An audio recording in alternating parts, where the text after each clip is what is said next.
उपचुनाव के बाद फैली नाराजगी की खबरों पर पूर्व गृह मंत्री डॉक्टर नरोत्तम मिश्रा का बयान सामने आ गया है। सोशल मीडिया पर चल रही नाराजगी की खबरों को उन्होंने पूरी तरह से भ्रामक और असत्य बताया है और कहा कि भाजपा प्रत्याशी आशुतोष तिवारी मेरे अनुज हैं, हमारे बीच कभी कोई कटुता नहीं रही है। दोनों के बीच 25 वर्षों का पारिवारिक रिश्ता आगे भी ऐसा ही बना रहेगा। आगे उन्होंने कहा कि आज भी आशुतोष तिवारी से पहले जैसी आत्मीयता और गर्मजोशी के साथ मुलाकात हुई है।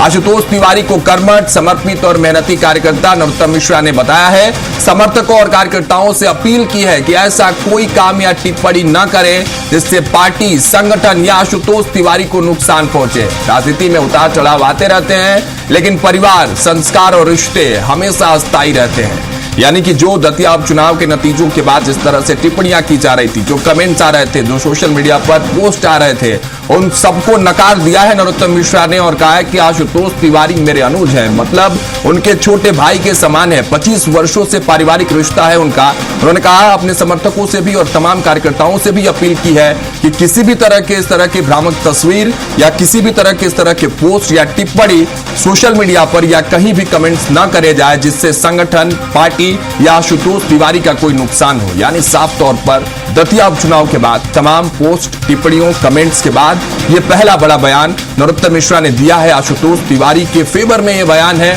और उनको कहीं ना कहीं डिफेंड करते हुए यह बयान है, क्योंकि जो कमेंट्स आ रहे थे चुनाव के बाद, उपचुनाव के नतीजों के बाद, उसमें कहीं ना कहीं नाराजगी नजर आ रही थी। एक विरोधाभास की तस्वीर थी कि आशुतोष तिवारी और नरोत्तम मिश्रा के बीच कुछ भी ठीक नहीं चल रहा है, इसीलिए नतीजे इस तरह के उलटफेर हुए। लेकिन इन तमाम सवालों पर अब नरोत्तम मिश्रा ने अपनी चुप्पी तोड़ी है। बयान देने के बाद इन तमाम टिप्पणियों पर, टिक्का टिप्पणियों पर और कमेंट्स पर, पोस्ट पर जो भी इस तरह के विरोधाभास की तस्वीरें थी, उस पर नरोत्तम मिश्रा ने पूर्ण विराम जरूर लगा दिया है। एक बड़ा लंबा चौड़ा पोस्ट उन्होंने लिखा है नरोत्तम मिश्रा ने और उसमें आशुतोष तिवारी भी उनके साथ नजर आ रहे, एक तस्वीर भी साझा की है। हमारे साथ ग्रुप एडिटर प्रभु पटरिया सर जुड़ चुके हैं, सीधे सीधे उनका रुख करते हैं और इन तस्वीरों और इन बयानों के मतलब समझने की कोशिश करते हैं। प्रभु सर, देखिए, दतिया उपचुनाव के बाद तमाम टिप्पणियां हुई, तमाम कमेंट्स हुए, विरोधाभास की तस्वीरें सामने आई कि आशुतोष और नरोत्तम के बीच सब कुछ ठीक नहीं है। लेकिन अब चुप्पी तोड़ी है नरोत्तम मिश्रा ने और बयान दिया है कि everything is good and well between us. क्या मतलब समझा जाए इसका? देखिए, नरोत्तम का बयान निश्चित तौर पर यही आया है, everything is good and between us. लेकिन इसके मायने क्या हैं? आप ये देखिए कि आशुतोष तिवारी आज भोपाल आए हैं दतिया चुनाव हारने के बाद और उस नरोत्तम मिश्रा से मिलने पहुंचे।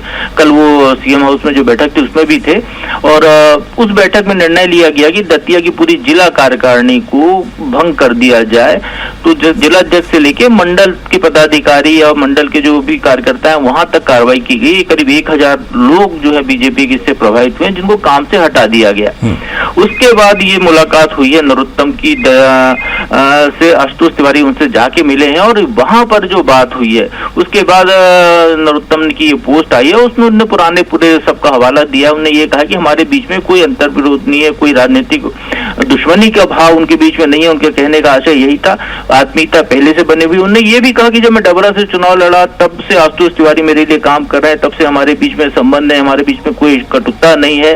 तो एक तरीके से ये कहें कि नरोत्तम ने जो उनसे जो मुलाकात हुई है और अपने आप को जो नरोत्तम को लेकर जो सवाल उठ रहे हैं, क्योंकि आप याद कीजिए राघवेंद्र की जब चुनाव का परिणाम आया था उसके बाद वहां पर आशुतोष तिवारी ने जो मीडिया को बाइट दी थी उसमें उनका इशारा बगैर नाम लिए हुए नरोत्तम का उन लोगों की तरफ था जिनने भीतरघात की है, कि जिन्होंने पार्टी को मां समझते और मां से धोखा किया। ऐसे लोगों को पार्टी को सबक सिखाना चाहिए, इनको देखना चाहिए, खुद ही समझना चाहिए। ये भी बातें उन्होंने कही थी। बाद में कार्यकर्ताओं की मीटिंग हुई, उसमें भी वो खुलकर बोले।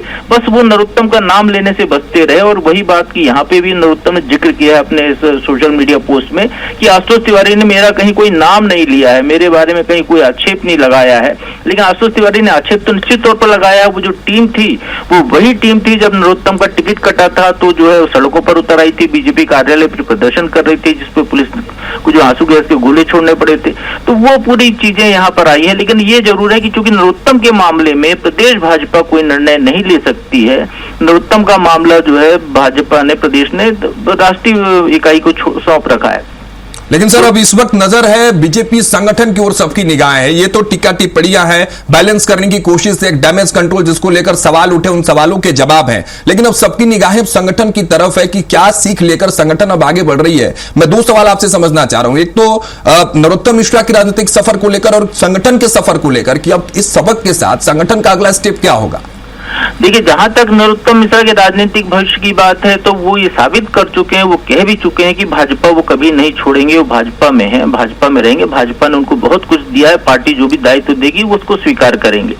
तो जब उस स्थिति में वो है तो वो भाजपा छोड़ने का कोई विचार भी नहीं कर रहे। ये जरूर है कि उम्मीदें हैं रही हैं उनकी कि लगातार पहले साल लोकसभा का टिकट की उम्मीद रही, चुनाव हारने के बाद फिर राज्यसभा की उम्मीद रही, फिर निगम मंडलों की नियुक्तियां रही, हर जगह नरोत्तम की उपेक्षा हुई है। उन्हें ये सीट जैसी खाली हुई तो उन्हें यहाँ पर चुनावी तैयारी अपनी शुरू कर दी थी कि मैं अब दतिया से फिर विधायक बन जाऊंगा, और विधायक बनने से उनका मंत्री बनने का रास्ता भी खुलता निश्चित तौर पर।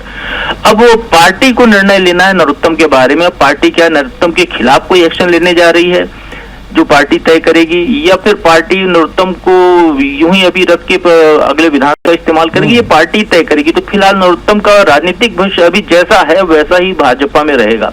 जहां तक पार्टी के लिए सबक का सवाल है तो पार्टी को निश्चित तौर पर इससे एक बड़ा सबक मिला है। जिस उपचुनाव में भारतीय जनता पार्टी ने अपने कैडर को सबसे ज्यादा झोंका, 8 से ज्यादा मंत्री लगाए गए, 100 से ज्यादा विधायक, पूर्व विधायक यहाँ पर तैनात किए गए, पहली बार बीजेपी ने मंडल स्तर पर मंत्रियों की ड्यूटी लगाई। तो उस स्थिति में ये बीजेपी के लिए सबक है कि आपके लोग जहां नीचे तक तैनात थे, जहां पर आपके प्रदेश प्रभारी पूरे समय वहां पे डेरा डालकर बैठे थे, जहां आपके प्रदेश अध्यक्ष बूथ कमेटियों के साथ मीटिंग कर रहे थे, क्या 1000 लोग आपके खिलाफ बगावत कर रहे थे और आपको भनक तक नहीं लगी। तो निश्चित तौर पर पार्टी के जो चुनावी मैनेजमेंट है, जो रणनीतिकार है, उनको ये सोचना होगा कि उनकी रणनीति में कहीं ना कहीं कोई ना कोई दोष है, उनको अपनी रणनीति बदलनी होगी। उनको ये राघवन सवाल तो उन पर भी होना चाहिए ना जिनको वहां पे लगाया गया था, बड़े मैनेजमेंट के लिए लगे हुए थे, बड़े बड़े चेहरे थे, आखिर उनके पास क्या रिपोर्ट्स आ रहे थे, उन रिपोर्ट्स और फीडबैक के आधार पर वो काम क्या कर रहे थे। सर सवाल बड़ा है और इन तमाम सवालों के जवाब शायद इस वक्त संगठन जरूर ढूंढने का काम कर रहा होगा। राघवन, एक चीज और कहना चाहूंगा इस पूरे में जी, कांग्रेस ने राजेंद्र भारती बगावत करने वाले काम नहीं करने, कांग्रेस को पता था, लेकिन कांग्रेस प्रदेश अध्यक्ष से लेकर दिग्विजय सिंह लेकर तमाम नेताओं ने राजेंद्र भारती के जो आसपास जो लोग थे जो नाराज थे उन सबको अपनी पार्टी की तरफ मिला लिया। बीजेपी में ऐसी कोई कार्रवाई कवायद होती भी नहीं दिखाई दी। मतलब एक एक्शन और रिएक्शन को लेकर भी चीजें हैं कि कांग्रेस ने एक्शन तुरंत लिया, उसको मैनेज कर लिया, उस डैमेज को कंट्रोल कर लिया, और बीजेपी कहीं ना कहीं यहां बैकफुट पर नजर आई, नतीजे इसलिए उलटफेर हुए। फिलहाल बहुत शुक्रिया सर हमारे साथ जुड़ने के लिए, तमाम आपने जो मायने समझाए इस पोस्ट के जो इस वक्त नरोत्तम मिश्रा ने सोशल मीडिया पर पोस्ट किया आशुतोष तिवारी के साथ उनके संबंध को लेकर जो जिस बात पर उन्होंने चुप्पी तोड़ी है उसके मायने आपने जो समझाए उसके लिए बहुत शुक्रिया।